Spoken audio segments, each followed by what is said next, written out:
Hey boys, it's HarmNone. Today we're going to be doing a customization and review on the Akula attack helicopter in GTA Online. Now this thing is discounted this week and it is 30% off, I do believe it is, on Warstock Cash and Carry, going for $2,362,500, and that's with the trade price. Regularly this thing goes for 4.5 million or 3,375,000 if you got the trade price, so probably around $3 million right now if you do not have the trade price. Now I am going to be talking about this thing in the sense of it being full price as well as the sale price. So you guys are going to know whether it's worth buying at either price point.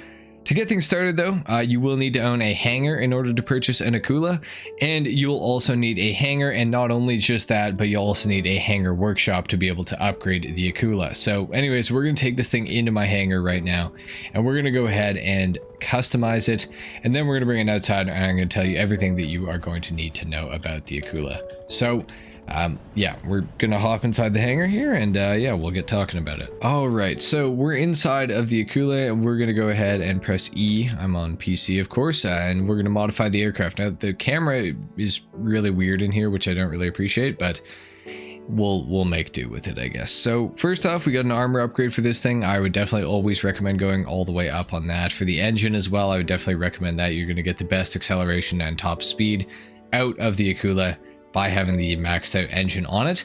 Something that's kind of unique about the Akula is that it has the bomb bay on it, so you can use any type of these bombs that you choose.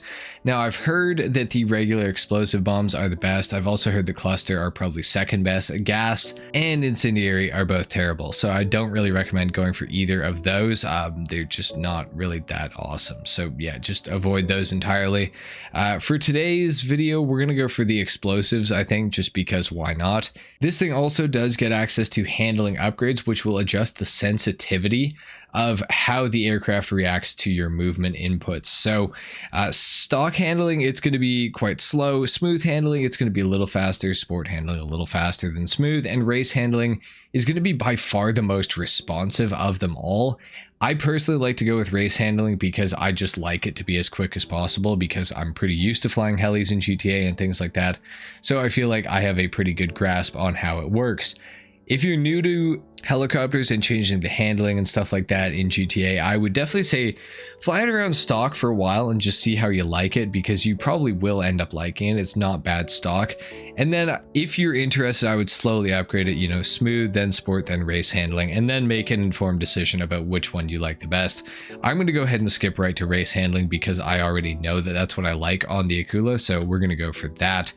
For the livery on this thing today, I have a particular camo that I really like, and it's the, is it the Urban Warrior that I usually go for? I think it is. I think I usually go for Urban Warrior, and then I like to do it in a matte black. Yes, this is definitely the color that I usually do.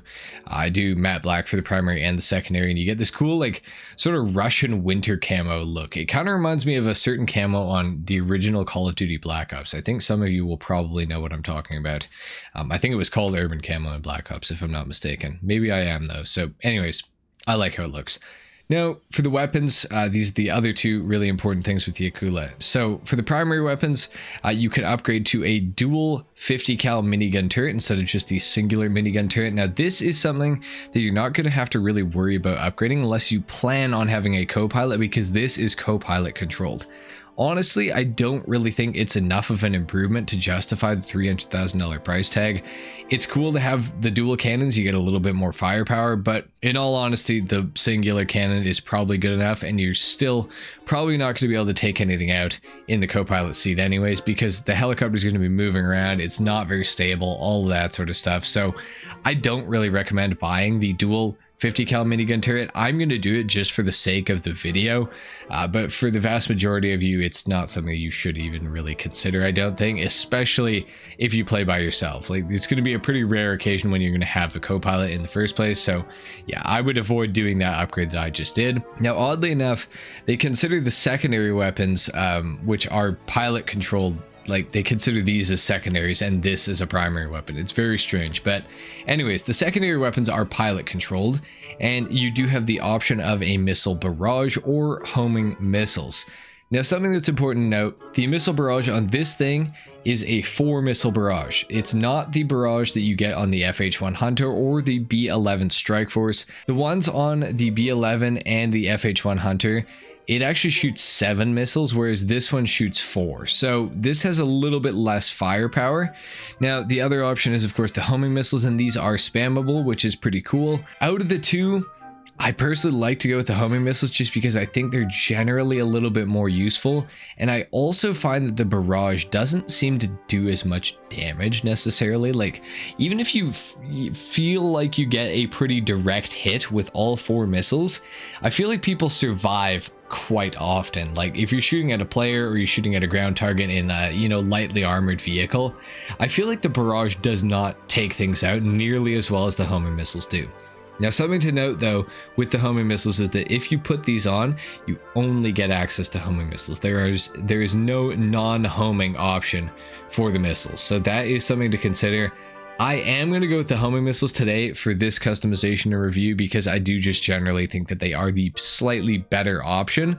But to each their own. If you like the barrage, then go for the barrage, I guess. But yeah, I like the homing missiles, so that's what I'm going for. So that is it for the customization aspect of this. Let's go ahead and exit the hangar with the Akula, and we're going to talk a little bit more about this helicopter. Now, this is one of the fastest armed helicopters in the game. The Buckingham weaponized Kanata is actually the fastest, but the Akula is like within the top 3. It's super, super quick. Another thing to note about the Akula is that when you are accelerating at full tilt and you have the nose pointed all the way down, this thing will actually gain altitude instead of lose it like most other helis in the game.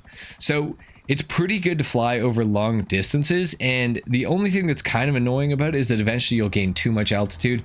But the good thing about it is then you can just tilt the nose forward, and then you can kind of hit the throttle as you need, and you will get moving pretty damn quick. Like, you can see that's exactly what I'm doing here with the Akula right now, and it is moving pretty darn fast. So the Akula is a very, very fast helicopter. Now, like I was saying earlier with the handling upgrades and everything like that, I have race handling on mine, which means it's going to be highly maneuverable and super, super sensitive, which not everybody's going to like. So if you're thinking that my Akula looks like it's a little bit too haywire right now, you probably are not going to want race handling on it, because this is what race handling looks like. This is what race handling can look like. However, you can be pretty smooth with the race handling as well. Like, I can kind of turn it off and turn it on as I see fit. But yeah, it is nice to have.